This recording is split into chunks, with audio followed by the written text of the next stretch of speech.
Hi everyone, it's Claire from Diamond Painting Nerd and welcome to another video, and this one is all about storage. Now, I didn't think I was going to be one of the ones that would end up with more than one box of spares because I thought I'll just control myself. Now, what's happened is I am committing to doing a custom diamond painting, one that's from scratch and one that I printed my own canvas on cardstock, and it's a square painting. So I don't have that many spare square drills, hence why I've had everything just kept in the one box. However, I need a lot of square drills for this painting, and so I am going to split it into two boxes. Now, I'm not going to split rounds and squares, and the reason for that is because I do not want to cut and print labels for all of the colours again for squares. So what I'm going to do is I'm just going to utilize two boxes but split the numbers across the two boxes. So each card will contain both rounds and squares under the same card. Hope that makes sense. So I had moved into this storage system purely because my box that I was keeping them in, I just outgrew that very, very quickly. Now everything in here has a bag for rounds, whether I've got spares of them or not, because I just wanted to get them all ready. But my squares do not have the same. Now, I've ordered some square stickers from Temu because they now ship to the UK. However, I'm still waiting for those to arrive. Those aren't due to arrive until someone in May, and we're nearly in May now, but like another week's time. But my custom diamond painting starts on the 1st of May, and it's a challenge to do a section a day.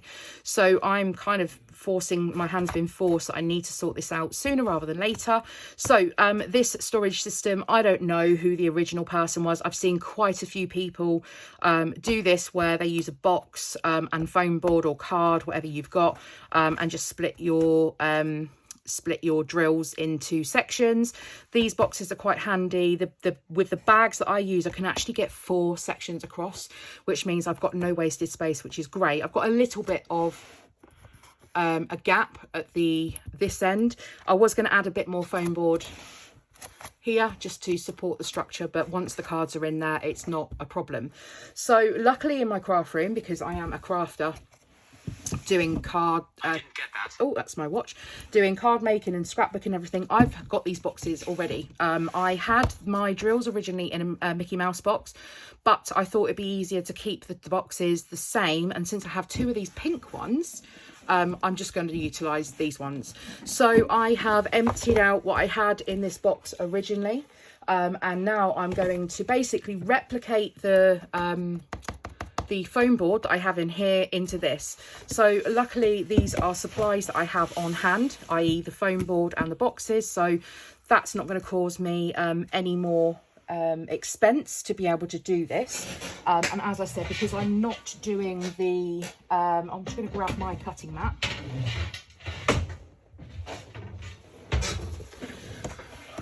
Because I'm not doing the cards again, which would be costly and painstaking, so I cut them all myself from thick white cardstock. I'm just going to go ahead and do this across 2 boxes because that just makes more sense and saves the planet, right?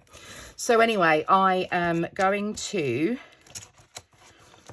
start with some foam board. So first of all, I need to measure out my the foam board. Now I'm going to try and do it so I don't have to remove this out of here because I don't want the cards moving. So I want to cut this to what appears to be 9 inches across, or perhaps I might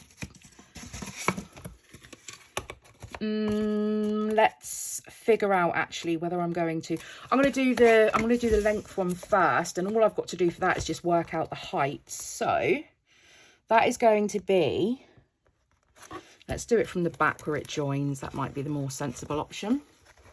So the height of my foam board, and this is just again stuff that I've got in my room, so that is 3 1/4 inches. So This already has the length. This is just A4 foam board, so it doesn't fit the full length of my box, but it goes far enough for me to be okay with it.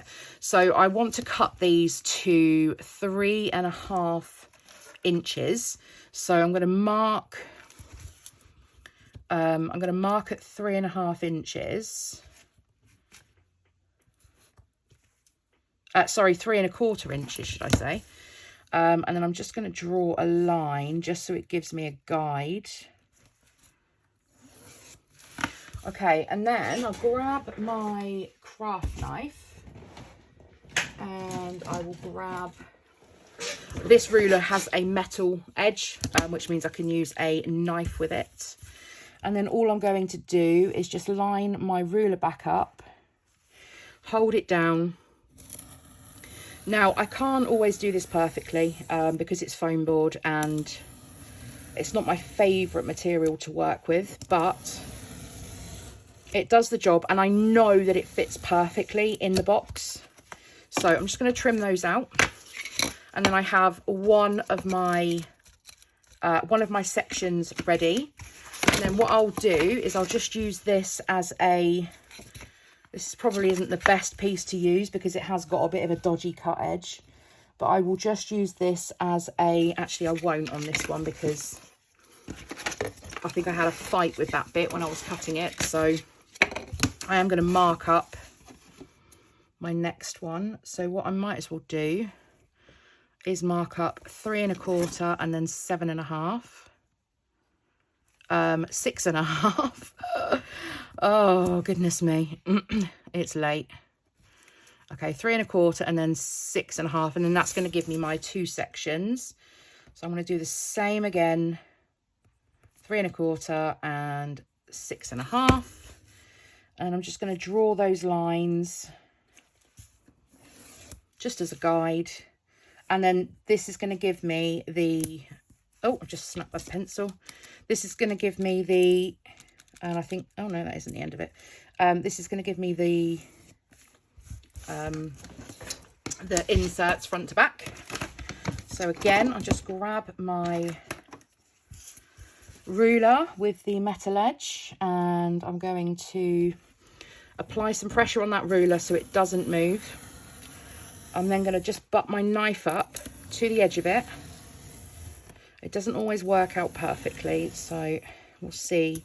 And I'm just going to pass it through 3 or 4 times until I've got that cut. And then I'm going to do the same again on this one. Now, I never ever throw leftover foam board away because I'll always find a use for it. And I've used foam board quite a few times. So I actually made a bookshelf out of foam board. Actually, I'll grab it and I'll show you. So this was actually made. This was made out of foam board, and it's a little bookshelf that sits up on my shelf like this, and then it's got these little cute little mini books in. So some of them have pages ready to fill in and stuff. Some of them are decorated, but yeah, I made this out of foam board, so it has many uses. And I've also made storage boxes out of it as well.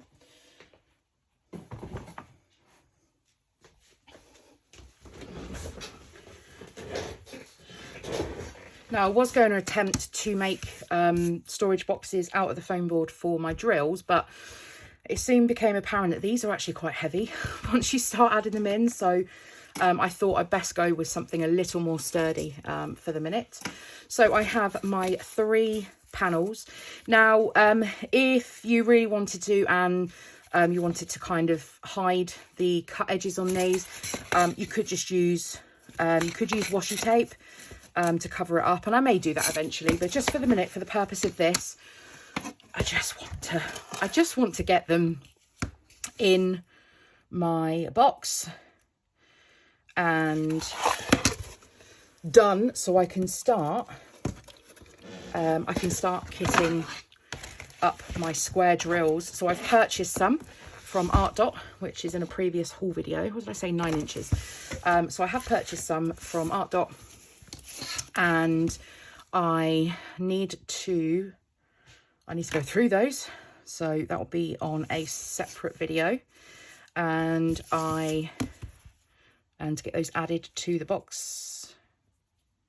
Oh, not 3.25. And so I'm going to, and let's mark this way as well, 3.25 high. So I'm going to come across, I should turn this around so I can actually see it. So I'm going to come across and down here. And I've also got some drills coming from some lovely ladies over in the, there is a group called Got Diamonds UK that have been brilliant. So I kind of embarked on this custom painting, not really thinking about the logistics of getting hold of all of the drills. And I'm actually doing it using a conversion of a photo. And yeah, it's been a journey. So yeah, I've got some lovely ladies sending me some spare drills, which is fantastic. And I'm hoping that whatever else that I need, either I can pick up some more donations and or purchase from Smith's Bees. What I didn't want to do, and I don't need to do at the moment, is get those from Smith's Beads, because it's going to cost quite a lot to get all those extra spares. And I'm quite happy to share in my spare drills. I've got a ton of rounds. Just what I don't have is a ton of squares. So yeah, I'm eternally grateful for being helped out with getting hold of some square drills, because yeah, it's taking more than I thought it was going to. So it was a bit of a shock when I looked at the drill count as to how many I actually needed to complete this project. So yeah, I was a bit worried about that, but hopefully it will all work out in the end. I mean, I've got enough to kind of get me started, so I'll be okay, and then I'll kind of really figure out exactly what I need from there. Okay, so I've got my 4 pieces cut, so that is 1 for the back, and that's just for the structure, and then I have the 3 for the inner bits. Okay, I'm just going to grab my glue. So this is a book binding glue from Kalau. And this means that the bond on it is extremely strong. So I'm going to be using that. So first of all, I have my piece that's going to be the structure across the back. And then I have my 3 pieces that are going to go in here that are going to create my separators for my 4 columns. So I'm going to borrow a card out of the box so I can use this for my width. So what I'm going to do is just pop some, I'll actually open the glue up. Oh, is it a little stuck? Let's get rid of that. Pop some book binding glue, and there is loads in here, so I shouldn't have an issue, but for some reason I haven't opened it properly. There we go. So I'm going to pop some book binding glue all the way down this side, and then what I'm going to do is just pop my card in, and that's going to give me an estimate as to where my doodad needs to sit. Now it doesn't matter this end, because this can move backwards and forwards, and it will naturally straighten up when the cards are in there. I think what I'm going to do is actually use separate cards, and I can just always pop these back in, it's not a problem. So whilst that glue is setting, what I'm going to do as well is just add in a couple of pieces of foam board. Oops, I don't want that card sticking to it though. I'm sure there's a much easier way of doing this, but this is the way that I did it last time. just to make sure that I have the correct distance. And then what I'm going to do is just shove in a couple of pieces of foam board at the top there, just to push that forward, so there's some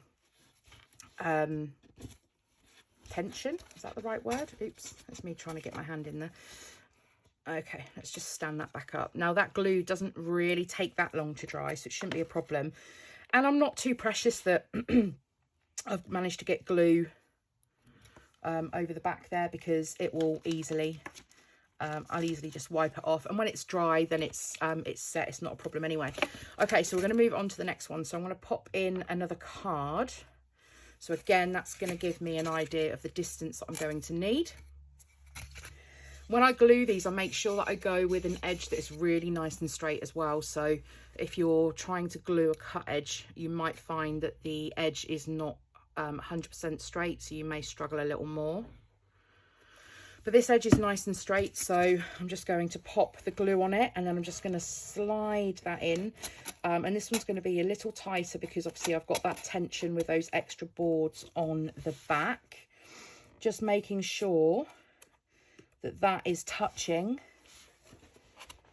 top and bottom, and it is. And I'm just making sure that my cards have enough room to move around, because this actually ends up being quite tight, as in it fits perfectly, but I need to make sure that these are the correct distance. So whilst that glue is drying, I'm just going to make sure, add these in and make sure and tweak and move it around a little bit if I need to. So I'm just going to then pop some glue down this one. Oh, has it dried? Not too sure what's going on with this tonight. It's playing up a little bit. Here we go. Just a little bit stuck in there. Okay. So now my final one, and I'm just going to line that up and slide it in. Now these aren't 100% perfect up to the height, and I'm okay with that. To me, that doesn't really matter. But what matters is that I have another card, and that I can put that in, and it's all going to go in there without any issues. Now I can see that there is a little bit of there's a little bit of glue that's not sticking to the back, so I'm just going to grab some more offcuts from my box. And this is what I mean about keeping hold of them, because I'm sure they'll come in handy at some stage. And then I'm just going to wedge those in there. So I'm just making sure that the top and the bottom of that foam board that touches the back is going to stick nice and tight. So we have that in there, like that. And as I said, I'm not too worried about this bottom bit down here, because this will flap around. If I'm really that worried, then what I'll do is I'll add another bit of foam board in this end once that side is set. So I'm going to go ahead and remove these now, because they don't need to be kept in there. I'm happy with the distance.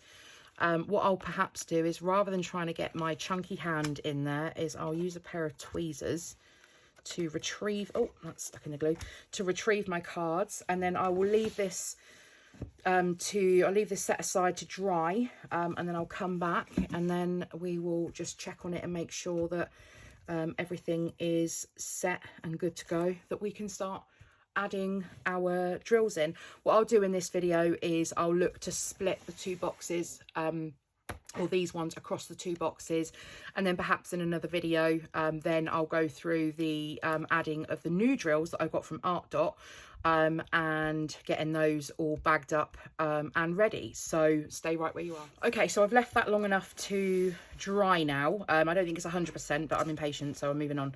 So what I'm going to do is probably move over half of these into this box.